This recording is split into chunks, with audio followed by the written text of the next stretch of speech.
It's 5:45 in the morning, and this is the locals' least favourite neighbour, Kelly Skelton, world champion jet skier. She likes to beat the girls and the boys and is a bona fide speed freak. With 260 horsepower of two-stroke jet ski power to play with, she likes to make some noise.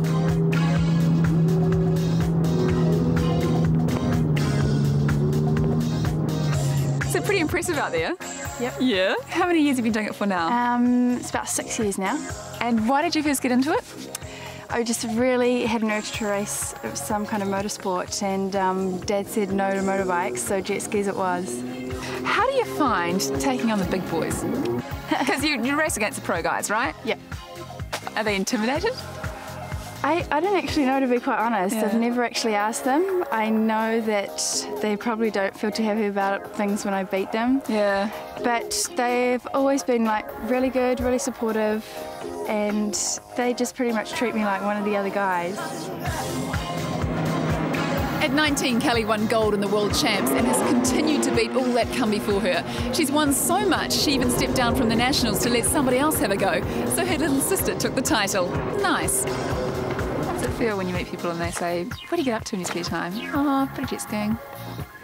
World champ. I find it hard to kind of slip the world champion thing in, but sometimes you just got to. It was time for us to head to the shed and talk horsepower.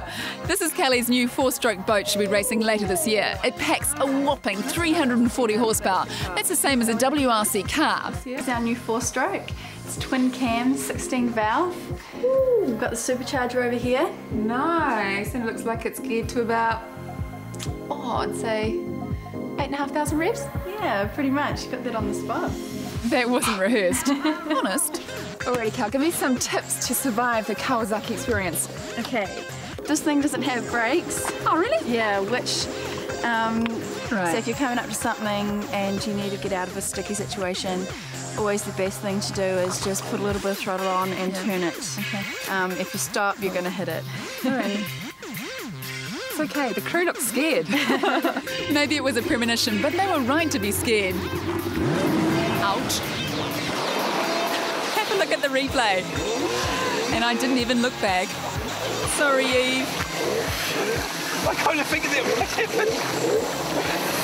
The crew needed to be nervous.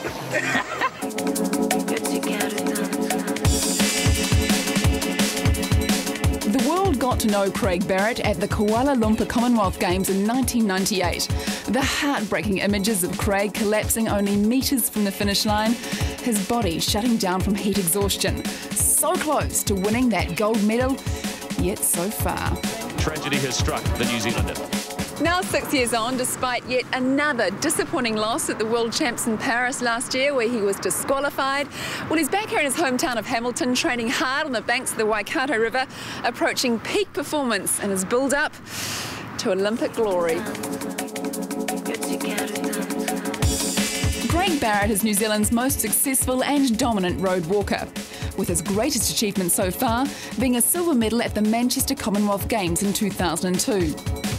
But it's been a hard road for Craig Barrett, being disqualified from the 2003 World Champs for inappropriate technique. I've had a bad run just lately, no pun intended, but last two majors I've been disqualified after Paris World Champs last year. I felt that I was hard done by, you know, and it didn't really sink in that I had a problem. I felt these guys are wrong, but after this Nürnberg disqualification, I know that I have slipped into bad habits. And over the last few months, Craig has been focusing and training hard on getting rid of those bad habits. In road walking, it's a must to keep one point of contact with the ground at all times. Otherwise, it's deemed as running. So you train your butt off for years and years. Don't go into this, Kelly, because I know I'll start thinking, why do I do this stupid sport? No, I don't mean to depress you, but you train your butt off for years and years and years. Yeah. You think you've got your technical aspect right down pat. You go over to Paris, you compete, and you get slammed within the first 5Ks. So I guess it differs to, you know, your other Olympic sports where, you know, every athlete wants to technically be as good as they can. We have that element where if you don't technically get it right, you can be taken out of the race. So it's up to you to, you know, you want to get your best performance, so you've got to technically get it right.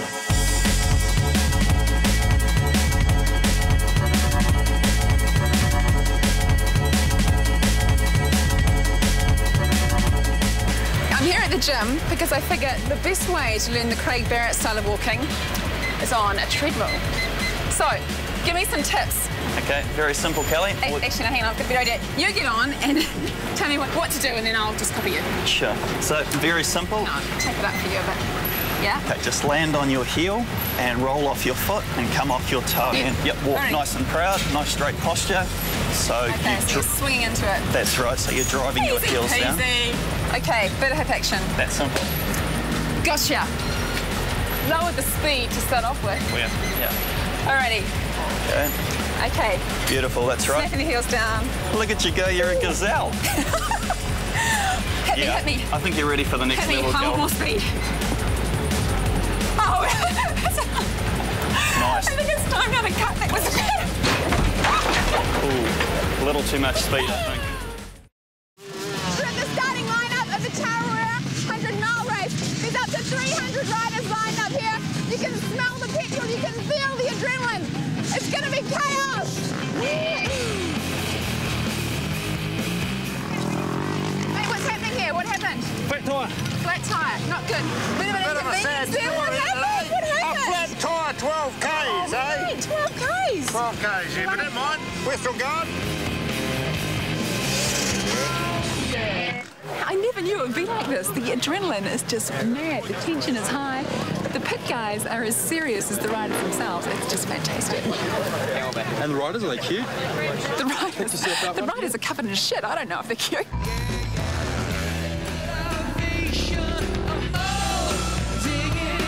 Which was going really well until I had to stop.